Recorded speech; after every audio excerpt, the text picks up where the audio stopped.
بسم الله الرحمن الرحيم.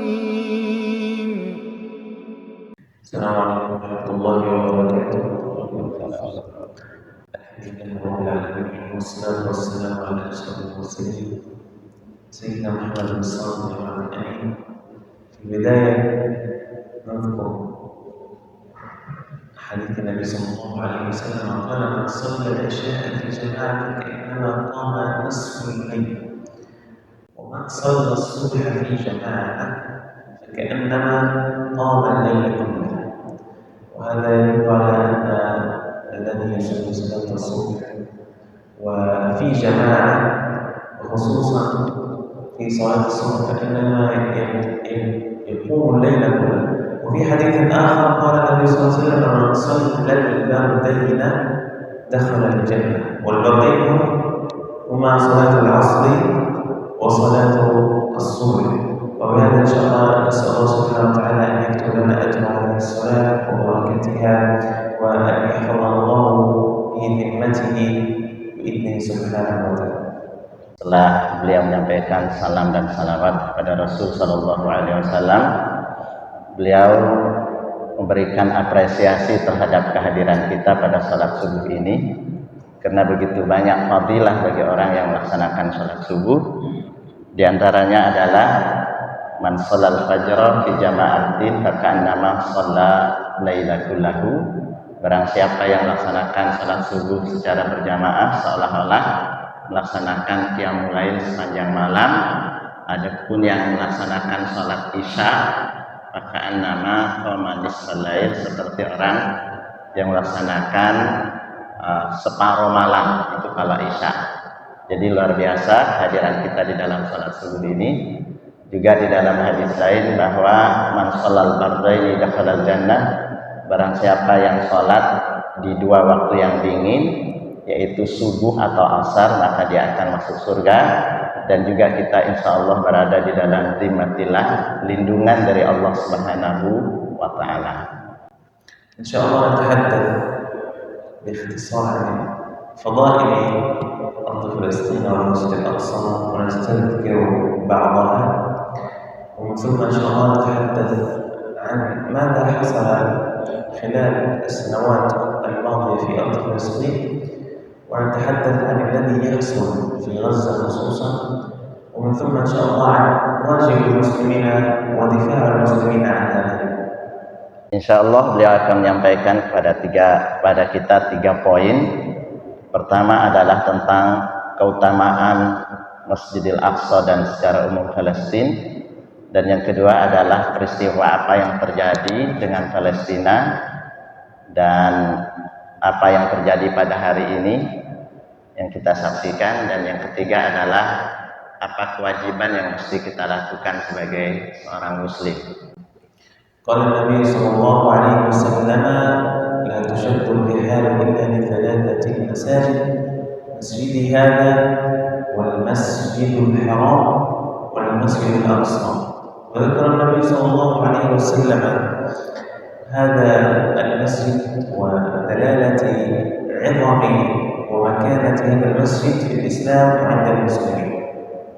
Rasul Shallallahu Alaihi Wasallam menjelaskan bahwa la tasyaddur rihal, tidaklah kita ini digesa, diberikan semangat untuk melaksanakan rihlah, perjalanan, kecuali kepada tiga masjid: Masjidil Haram di Mekah, kemudian Masjid Nabawi, Masjidil Hadza, dan Masjidil Aqsa. Ini adalah sebagai bukti bahwa betapa Masjidil Aqsa menjadi bagian yang harus juga kita upayakan untuk bisa kita datangi. والمسجد الأقصى الذي يقع في أرض فلسطين هو أول قبلة للمسلمين، ما يقارب من 16 إلى 17 شهرا كانت قبلة المسلمين قبل أن تتحول إلى مكة. وهذا المسجد المبارك ثاني المسجدين وثالث الحرمين الشريفين، وبه صعد النبي صلى الله عليه وسلم في ليلة الإسراء والمعراج إلى السماوات العلى، وأما في الأنبياء في هذا المسجد المبارك. Juga disampaikan bahwa keutamaan dari masjid ini di samping tadi yang sudah disampaikan, dia adalah kiblat pertama bagi umat Islam, di mana Rasul Shallallahu Alaihi Wasallam melaksanakan sholat menghadap Masjidil Aqsa itu kurang lebih 16 sampai 17 bulan. Lalu kemudian berpindah ke Ka'bah pada saat sekarang ini. Dan Masjidil Aqsa juga adalah masjid kedua yang dibangun di dunia ini. Lalu kemudian dia juga adalah dua masjid, dan yang tiga dari tempat suci yang dihormati, Masjidil Haram, lalu kemudian Masjid Nabawi dan Masjidil Aqsa, di mana juga di situ Rasul Shallallahu Alaihi Wasallam melaksanakan Isra dan Mi'rajnya, lalu kemudian naik ke langit dunia, lalu kemudian terjadilah peristiwa Isra dan Mi'raj. أما بالنسبة لأرض فلسطين فهي أرض الأنبياء والمرسلين. أرض فلسطين هي مهبط الديانات السماوية. أما أرض فلسطين فهي فيها ولد النبي عيسى عليه السلام، وهاجر إليه النبي إبراهيم، وزاور بعض الأنبياء النبي يعقوب، ومن بعده قد خاضوا الصحابة المعارك في أرض فلسطين. وفي الآخرة هي أرض المحشر والمنشر، هذه الأرض المباركة الأرض المقدسة. Palestina juga adalah sebagai Ardul Anbiya, negerinya para nabi. Ya, banyak sekali para nabi yang diturunkan di Palestina atau sekitar wilayah Syam. Juga dikunjungi oleh Nabiullah Ibrahim alaihissalam yang menjadi tempat hijrahnya beliau, kemudian tempat kelahiran Nabi Isa alaihissalam, lalu juga merupakan tempat yang nanti terjadinya hari kiamat, di mana orang akan dikumpulkan di padang mahsyar, itu adalah berkumpulnya di sana nantinya. Dan juga tempat turunnya agama samawi, ya, turunnya agama-agama yang ada, sehingga menjadi pusat dari seluruh agama-agama yang ada. وهذا بسبب فضائل أرض فلسطين والمسجد الأقصى. كانت أرض فلسطين مطمع للأعداء، وبهذا كان هناك احتلالات كثيرة، وكان آخرها في عهد صلاح الدين الأيوبي في معركة حطين عندما حرر المسجد الأقصى وأرض فلسطين من الصليبيين. Dan juga dia merupakan tempat yang kemudian menjadi sasaran para musuh, melihat begitu banyak fadilahnya, mengingat begitu banyak kepentingan yang ada di sana seperti Ardus Samawat tadi dan seterusnya.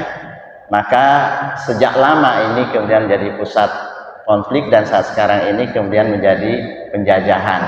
Nah, oleh karena itu kita mendapatkan Salahuddin Al-Ayyubi yang pernah membebaskan Masjidil Aqsa dari kekuatan Solidiyah dalam perang Hittin pada saat itu, dan kemudian Allah memberikan kebebasan kepada Masjidil Aqsa dan Palestina.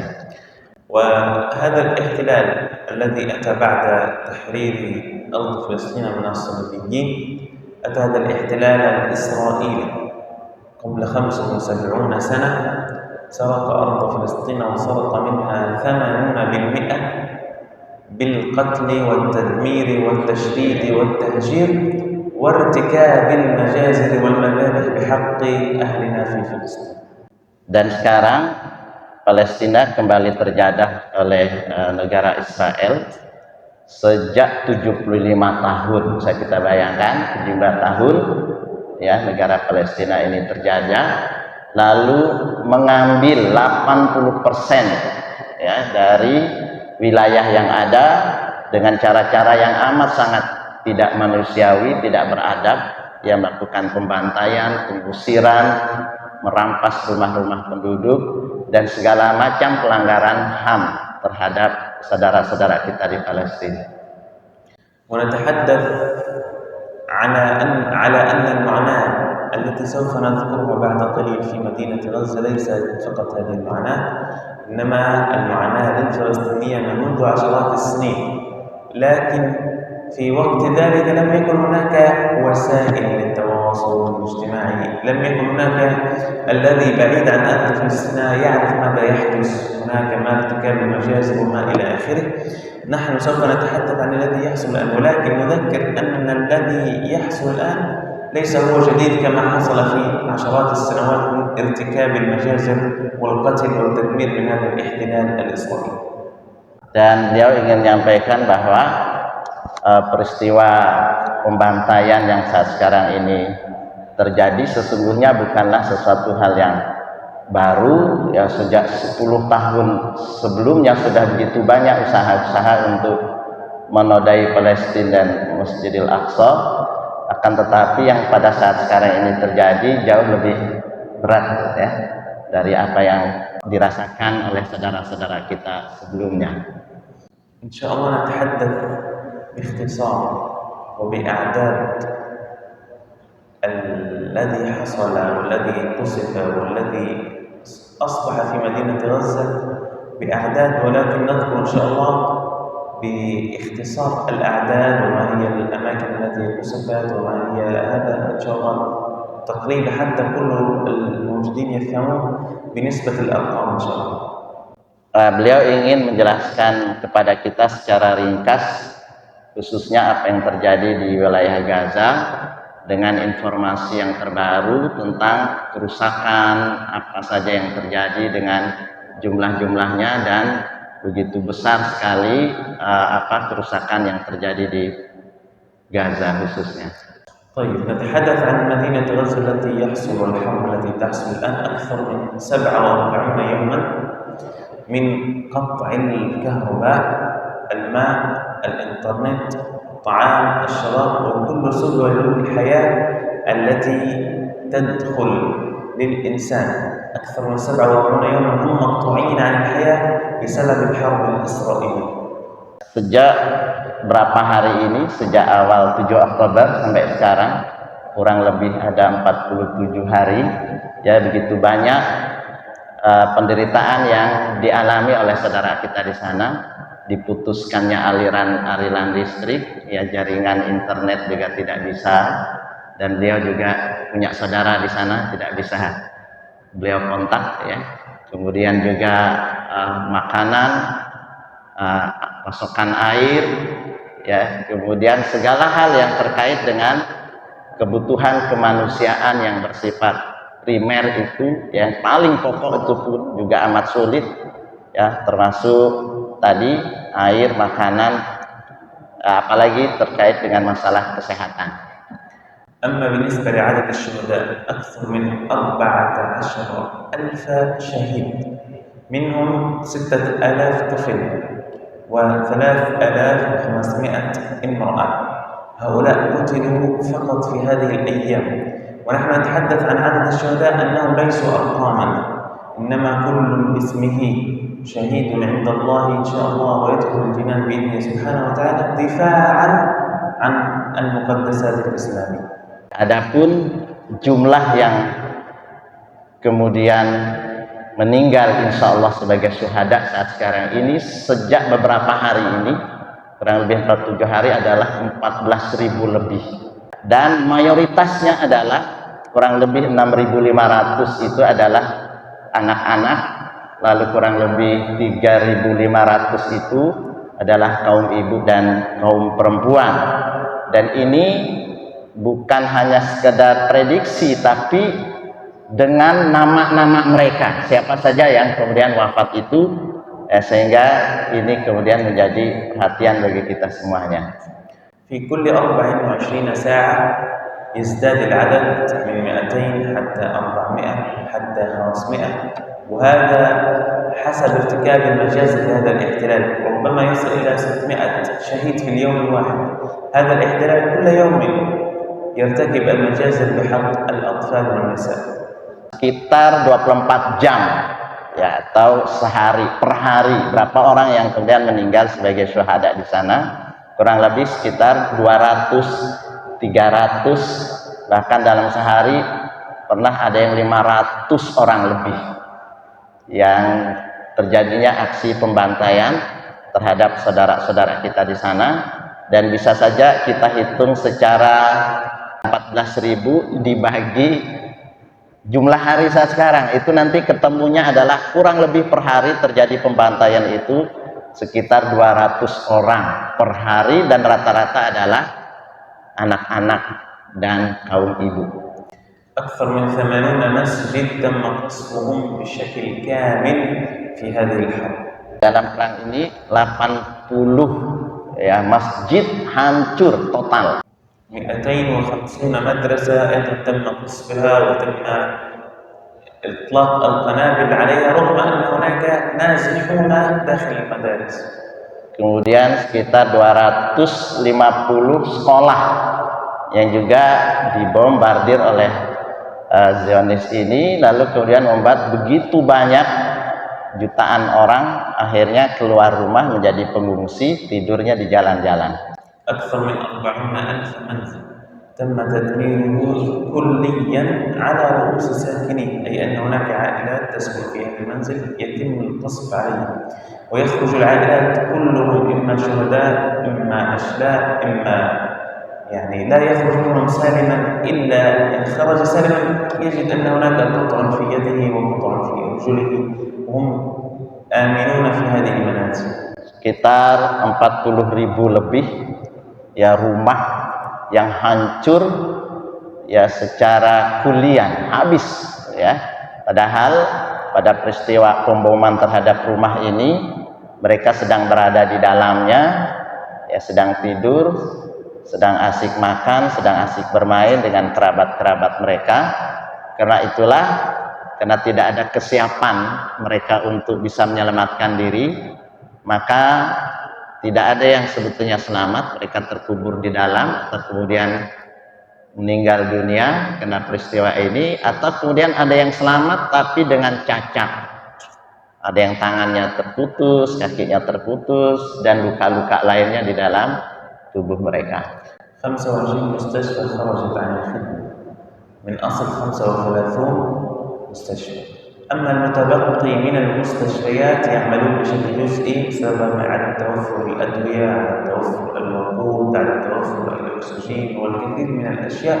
ومنهم هذه المستشفى الإندونيسية التي خرجت عن الخدمة الآن بسبب القصف الإسرائيلي عليها حتى هذه اللحظة، وهناك شهداء كانوا من الدكاترة والأطباء بداخل هذه المستشفى بسبب القصف. Ada 35 rumah sakit yang beroperasi di sana, 25-nya lalu kemudian tidak bisa lagi beraktivitas sama sekali. Lalu kemudian akibat terjadi peristiwa pemboman ini, dan yang tinggal hanya kurang lebih ada sekitar 8 rumah sakit kalau tidak salah, dan salah satunya adalah Masjid Indonesia yang kemudian juga kemarin dibom. Rumah sakit ini dibangun oleh dana-dana yang selama ini kita kumpulkan, resmi di sana ada, tapi ini juga kemudian tidak beroperasi karena juga menjadi salah satu target yang dibom, membuat akhirnya beberapa dokter dan beberapa orang yang kemudian berada di sana untuk berobat juga mengalami syahid. أكثر من 1.5 مليون نازح خارج منازلهم بسبب القصف الإسرائيلي على بيوتهم، يجلسون في الشوارع، في المدارس، في المستشفيات وغير هذا. هناك صعوبة في الوجود في الطعام والشراب، 90% من المياه غير صالح للشرب. هناك بعض حالات التسمم حصلت بسبب عدم توفر الطعام الجيد وعدم توفر المياه، وهذه ناحية أخرى غير القصف. هناك ناحية أخرى على أنها المعاناة اليومية التي يعيشون في البحث عن الطعام والمسكن والشراب والخوف والأمان والكثير من الأشياء. غير معاناة القصف توجد معاناة أخرى في سبل الحياة. Kurang lebih ada 1 jutaan orang yang saat sekarang ini akhirnya mengungsi karena mereka sudah tidak memiliki tempat yang layak, dan akibatnya adalah segala hal yang terkait dengan kebutuhan mereka sehari-hari mereka mendapatkan dengan penuh kesulitan. Makanan, minuman, air, bahkan terkait dengan air ini 90%-nya seandainya pun ada itu tidak layak konsumsi. Bahkan disebutkan mereka minum air laut yang dicampur gula akhirnya, tapi itu kan tidak mengurangi rasa haus Lalu kemudian efeknya adalah timbul lagi penyakit ya ada yang keracunan akibat dari mengkonsumsi yang sebetulnya tidak layak. Dan begitu banyak penyakit-penyakit yang akhirnya mereka dapatkan. Ya, di samping peristiwa pemboman ini sendiri adalah sebuah peristiwa yang membuat mereka harus banyak kehilangan, efeknya adalah juga yang lain yang juga membuat bencana yang jauh bisa lebih besar lagi, termasuk datangnya penyakit-penyakit yang kemudian kesulitan mereka mendapatkan makanan sehari-hari dan seterusnya. وهذا الذي تحدثنا به هو 1% من المعاناة الحقيقية التي لو نعيشها هناك نستطيع أن نصبر يوما واحدا بسبب المعاناة التي يعيشونها. نحن ذكرنا يعني نسبة تقريبية وأعداد حتى تتضح لكم الصورة باختصار هناك الذي يحصل من المعاناة الحقيقية الفعلية على أرض الواقع. Apa yang beliau sampaikan ini sesungguhnya adalah hanya 1%, hanya 1% saja yang bisa kita gambarkan, yang bisa kita informasikan dari penderitaan peristiwa tragis yang saat sekarang ini mereka alami. Dan sesungguhnya ini hanya perkiraan saja, prediksi, tapi penderitaan yang mereka alami itu jauh lebih berat lagi, karena tentunya berbeda apa yang kita dengar dengan apa yang kita saksikan, sehingga kita barangkali sulit mendapatkan kesabaran kalau bisa tinggal di sana, tapi Allah takdirkan saudara-saudara kita di sana mampu bersabar terhadap apa yang tengah mereka hadapi.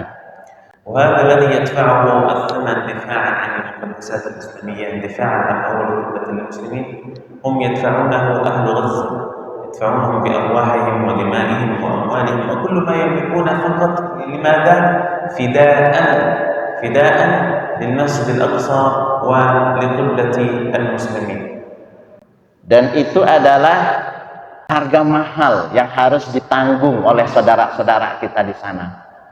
Ini semua adalah pembelaan terhadap Palestina secara umum, khususnya adalah Masjidil Aqsa yang merupakan kiblat pertama bagi umat Islam. Sehingga mereka harus mengorbankan hampir seluruh apa yang mereka miliki, termasuk jiwa, raga, harta benda, dan seluruhnya, semuanya adalah difa, pembelaan terhadap Masjidil Aqsa yang merupakan kiblat pertama bagi kita umat Islam ini. أما ما واجب المسلمين اتجاه الذي يحصل هناك، النبي صلى الله عليه وسلم قال من لم يهتم بأمر المسلمين فليس منهم، وبينما أن هناك المسلمين يدفعون الثمن بأرواحهم وكل ما يملكون، يجب نحن أن ندفع الثمن، ولكن ليس ربما لا نستطيع أن ننضم إلى الحرب أو إلى أن نذهب إلى هناك بسبب إغلاق الحدود والكثير من الأشياء. هناك شيء آخر نستطيع أن نفعله وإن شاء الله نحسب من الفريق الثاني الذي يدافع عن أهلنا. Dalam sebuah riwayat yang disampaikan, Rasul Shallallahu Alaihi Wasallam pernah menyatakan bahwa man lam yahtam bi amril muslimin falaysa minhum. Barang siapa yang tidak peduli terhadap urusannya orang-orang muslim, maka bukanlah dia termasuk golonganku. Maka kita merasa terpanggil untuk memiliki andil apa yang mesti bisa kita lakukan sebagai bentuk kepedulian kita. Dan mudah-mudahan ya, pertemuan kita pada pagi hari ini salah satu yang mungkin bisa kita lakukan untuk memberikan kontribusi terhadap saudara-saudara kita yang ada di sana, karena ini memang salah satu hal yang juga merupakan salah satu kewajiban yang ingin kita laksanakan agar kita tidak termasuk orang yang disebut dalam hadis itu adalah orang-orang yang tidak peduli. وحتى لا نسأل يوم القيامة، لأننا يوم القيامة سوف نسأل عن الذي يحصل، سوف نسأل ماذا فعلنا من أجل إخواننا هناك، من أجل المسلمين هناك. هل عندما قتل الأطفال والنساء هل بقيت صامتا فقط تشاهد الفيديوهات وخلاص لم تفعل شيئا من أجلهم؟ فلنعد إجابة بهذا السؤال حتى يوم القيامة عندما نسأل تكون إجابة واضحة، إجابة صريحة بإذن الله سبحانه وتعالى. Maka mudah-mudahan ini menjadi alasan kita kelak di hadapan Allah Subhanahu wa taala tatkala kita ditanya apa peran yang bisa engkau lakukan terhadap saudara-saudara kita di sana, maka kita sudah bisa memberikan jawabannya. Apakah kita hanya aktif hanya menjadi penonton saja, melihat peristiwa yang ada, pembunuhan, pembantaian terhadap saudara-saudara kita, bayi-bayi, para ibu, rumah yang dihancurkan, masjid yang dihancurkan, sekolah-sekolah, ya, ini semuanya adalah kelak akan dimintai tanggung jawab. Apa kira-kira andil kita dalam rangka meringankan ya apa yang saat sekarang ini tengah dihadapi oleh saudara kita di sana. ونحن نستطيع أن نفعل الكثير من الأشياء دفاعا عن أهلنا هناك يقتلون يذبحون ونحن نجلس هكذا نفعل الأشياء الكثيرة هنا.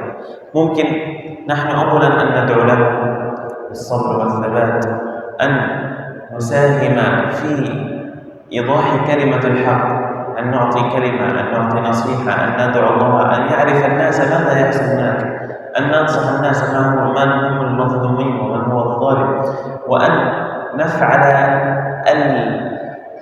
المقاطعة الذي يدعم هؤلاء والذي تدعم من يدعم هؤلاء، وأن كل صورة نراها تخص فلسطين وهذه تجد أنت تقع على عاتقك، تجلس على الهاتف، هناك حرب إعلامية، هناك أكاذيب تنشر عن الذي يحصل، فلربما أنت تصدق هذه الأكاذيب، فيجب أن تتبع الحقيقة وتبحث عن الحقيقة وتضعها عندك وتشاركها عندك، وأن تساعدهم بكل ما تملك. كانت تستطيع أن تساعد بالمال فتساعد في المال، تستطيع أن تساعد بأي شيء تستطيع أن تفعله، حتى إن شاء الله تكون من الفريق الثاني والذين يدافعون عن أهل فلسطين وأهل غزة. Banyak hal yang mungkin bisa kita lakukan dalam rangka andil dan turut serta mendukung dan membela saudara-saudara kita yang di sana. Pertama adalah banyaklah berdoa. Ini bukanlah hal yang kemudian ringan ya. Jadi doa ini adalah sangat mereka perlukan. Yang kedua adalah memberikan informasi yang benar terhadap apa yang terjadi di sana, karena sebagaimana yang kita ketahui Israel itu juga membayar buzzer-buzzernya, membayar orang untuk mempromosikan. Nah, kita juga punya andil di situ, menjelaskan siapa yang zalim sesungguhnya, siapa yang dizalimi, siapa salah, siapa yang benar, siapa sesungguhnya yang melanggar HAM, siapa yang sesungguhnya berkhianat, berdusta dan seterusnya. Nah, ini bisa kita informasikan, ini adalah bagian dari jihad yang bisa kita laksanakan. Yang ketiga adalah boykot. Nah, boykot ini juga besar andilnya. Jadi orang-orang yang kemudian secara jelas memberikan dukungan terhadap Zionis Israel dan seterusnya, ini mari kita boykot, karena ini juga bagian dari fatwa Majelis Ulama ya Indonesia tentang masalah boykot ini. Dan kemudian kita bisa memberikan bantuan apa saja terkait masalah harta, finansial, semampu yang bisa kita kerjakan. Maka dalam hal-hal inilah yang kemudian barangkali bisa kita lakukan. أخيرا يعني الحمد لله أن جعلنا من أرض غزة، الحمد لله الذي جعلنا من أرض فلسطين. نحن ثابتون صابرون صامدون وراضون بقضاء الله وقدره على ما أصابنا، وأن هذا النصر والتمكين سوف يأتي، لأننا واثقون بإذن الله بنصره، لأن الله وعدنا بالنصر والتمكين للمسلمين، ونحن واثقون بهذا إن شاء الله. نحن نعزي أنفسنا أننا نموت شهداء، وإن شاء الله نسأل الله أن نكون من الشهداء الذين هم فازوا بالجنان إن شاء الله. ونحن إن شاء الله كل شيء سوف نعيده وسوف نفعل كل شيء من أجل أن نبني ماذا هدم الاحتلال حتى يتم تحرير أرض فلسطين بإذن الله سبحانه وتعالى. نسأل الله الفرج القريب لإخواننا هناك، اللهم آمين يا رب العالمين. جزاكم الله خيرا. Akhirnya beliau menyampaikan bahwa kami ridho, kami ikhlas terhadap peristiwa yang saat sekarang ini terjadi. Kami insya Allah tetap komitmen, bertahan, bersabar, berjuang, ya siqoh, yakin betul dengan janji Allah Subhanahu wa Ta'ala bahwa inilah perjalanan nasib yang sedang kami tanggung dalam rangka membela Masjidil Aqsa, kiblat pertama, dan itu adalah aset milik umat Islam, bukan milik orang Palestina saja. Karena itulah begitu dulu berada di tangan orang-orang yang non muslim, dibebaskan oleh Umar bin Khattab jauh-jauh dari Madinah, lalu kemudian dibebaskan oleh Salahuddin Al-Ayyubi, bukan orang Palestina, bukan orang Arab. Ya, karena ini memang aset milik umat Islam seluruhnya, dan Allah takdirkan semua yang menanggung di lapangan ini adalah saudara-saudara kita di sana, sampai kemudian mereka dalam tanda kutip yang menderita dan seterusnya, tapi itulah harga yang harus mereka tanggung dengan penuh kesabaran, dan mereka yakin Allah akan memenangkan peperangan ini, Allah akan memberikan jalan keluar, Allah akan memberikan harapan. Seluruh apapun yang hancur, yakin mereka akan bisa membangunnya kembali, sehingga kemudian Allah takdirkan ya sampai terbebaslah Masjidil Aqsa ini, dan insya Allah kita bisa menunaikan sholat di sana. Itu beliau mengucapkan terima kasih atas kehadiran kita semuanya. Jazakumullahu khairan.